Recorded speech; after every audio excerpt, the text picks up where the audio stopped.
at the scene of the racetrack, the RRCP. Here I am interviewing Wolfgang.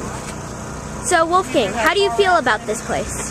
It's really nice because it's a really big track, only kind of sucks because I can't jump my car very much. Batteries always wear out. Do you want other people to come here? Do you think that it would be very enjoyable if other people were racing with us? Yeah. Okay, so do you like the racetrack? Yeah. Do you think it's awesome? Yeah. Should more people race here? Yeah. Hey, do you like to race here? Yeah. Is it really fun? Yeah. How do you feel about the new oval track that's going to be built? That'll be awesome. There'll be more people hopefully racing, and it'll make everything funner. Cool. That'll be pretty awesome, won't it? Yeah. Okay. So, how do you feel about the racetrack? It's really cool. Do you think it's the best racetrack you've ever been to?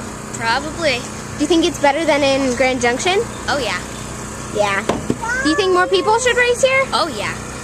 It's the best, isn't it? Okay, thank you.